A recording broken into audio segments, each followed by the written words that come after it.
Now in this video we're going to talk about proteins. Protein means first place or primary, and that tells you a little bit about its function in the body. Now we need carbohydrates, proteins, and lipids in order to have a healthy functioning body. But when you think about the roles of carbohydrates, primarily they're used for fuel or the production of ATP. They're also used for things like cell communication and cell recognition in the forms of glycolipids and glycoproteins. Lipids, on the other hand, of course, make up a huge component of the phospholipid bilayer membrane. And they also function in the roles of things like sterols and cholesterol and certain lipid-soluble hormones. But when it comes to proteins, the body just simply could not exist for very long at all without proteins.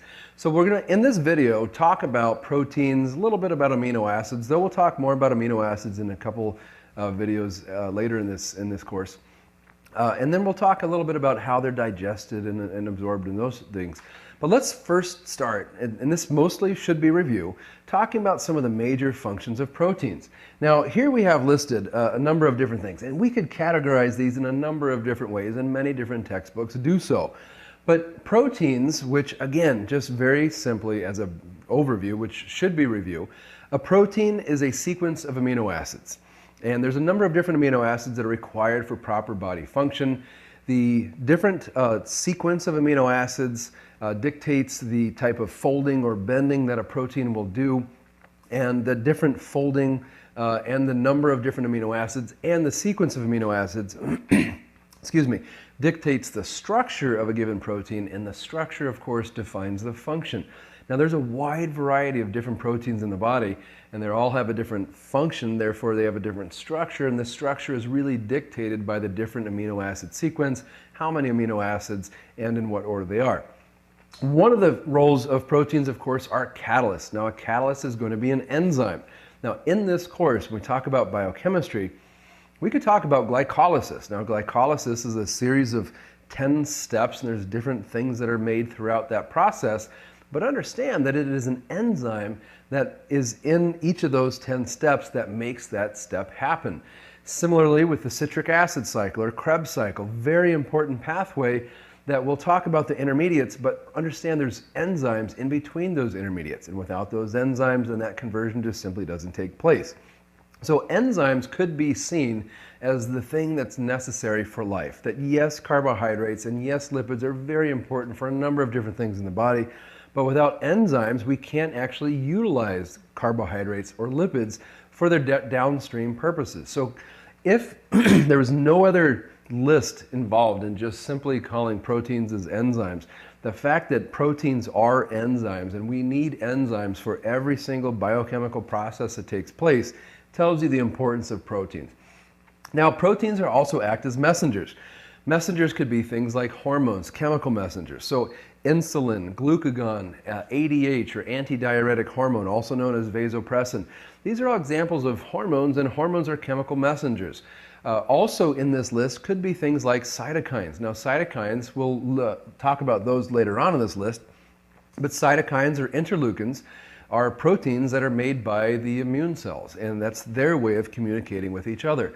Another form of a messenger could be a neurotransmitter. Now neurotransmitters are a little bit more simple. So for example, serotonin is based off the amino acid tryptophan. Dopamine is based off the amino acid tyrosine. Those are just amino acids, but it also speaks to the larger fact that we need amino acids to make proteins, and proteins by and large can act as messengers.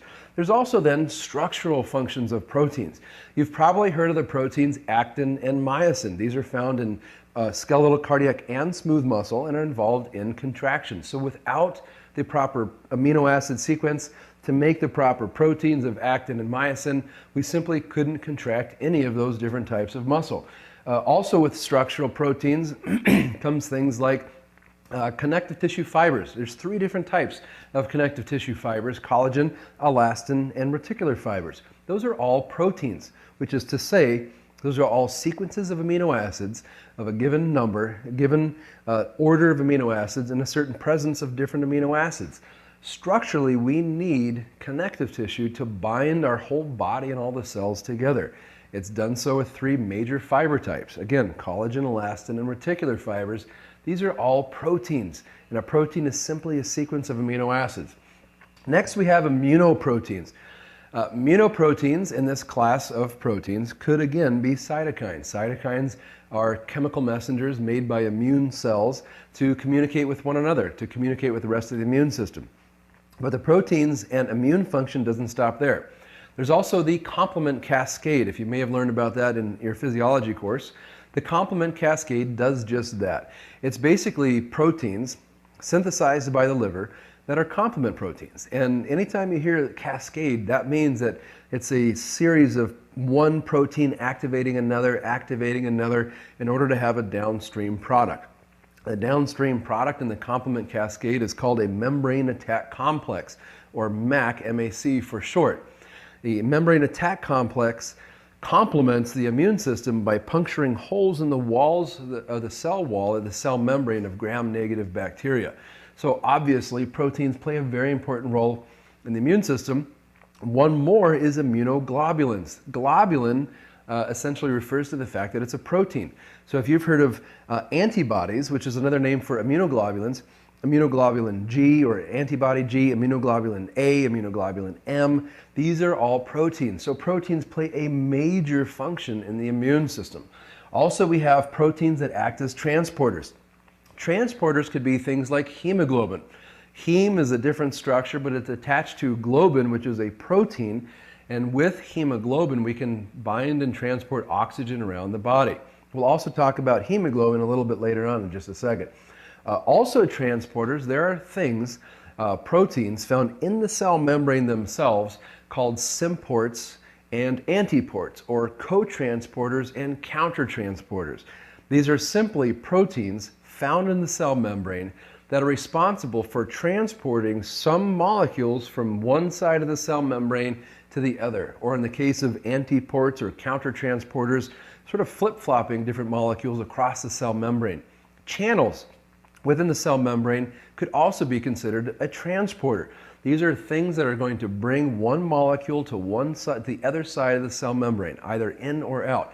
But a channel found in a cell membrane is a protein. You can see just how important that proteins are, again, being first place or primary, because even if we just stop right here, if you lack proteins, you can't transport, you have little or no immune system, they can't act as messengers, all these major functions of proteins. Now, as a buffer, and again, this should be reviewed, but what a buffer does is essentially helps to maintain the pH of a given solution. So let's just talk about the blood or the plasma.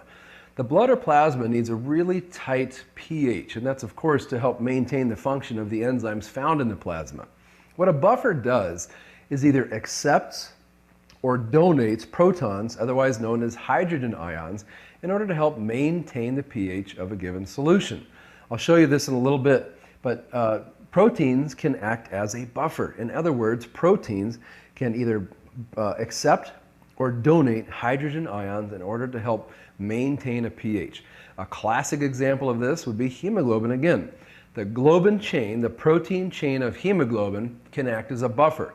When our cells breathe, otherwise when they exhale carbon dioxide can have really negative consequences if left alone in our blood. So the body changes carbon dioxide to bicarbonate, or HCO3-. So bicarbonate is safe for the body, but CO2 is not. In the process of converting CO2 to bicarbonate, a proton is lost. What do you do with that proton inside of a red blood cell? Hemoglobin binds onto it in order to help neutralize and maintain the pH within the red blood cell. So hemoglobin does a lot. Also fluid balance. Now we've already talked about albumin as a transporter. Albumin as a transporter can bind onto things like fatty acids or calcium or zinc or a number of different things for transportation around the blood. Again, albumin is a plasma protein synthesized and released by the liver. It's the most abundant protein that's made by the liver, and transportation is a major function of it. But another function, major function of albumin is maintaining fluid balance. Now what this means is we have a certain osmolarity or osmolality of the blood. The osmolarity essentially dictates where fluid is going to move. We want to maintain the osmolarity within our blood so that we maintain proper fluid volume within our blood. Now, you've all heard of edema. Edema is when you get extra fluid in the interstitial fluid and things can be sort of puffy. One reason behind edema is poor liver function. If the liver's not working well, it doesn't make albumin. If you don't make albumin, then you lack that osmotic gradient in the plasma to maintain, to hold on to water within the plasma, within the serum or in the blood, and then you can lose it and it leaks out into the interstitial fluid because the osmotic gradient is off, and that's due to the fact that there was a lack of albumin in the first place. So proteins also serve a major function, and that's maintaining fluid balance in the different compartments of the body. And lastly, this is a large category, but you could call this other. Now when it comes to other, there are things that are called metalloproteins, for example. These are things that will bind on to certain metals like zinc or copper. Also, we didn't talk about this at all, but there are receptors.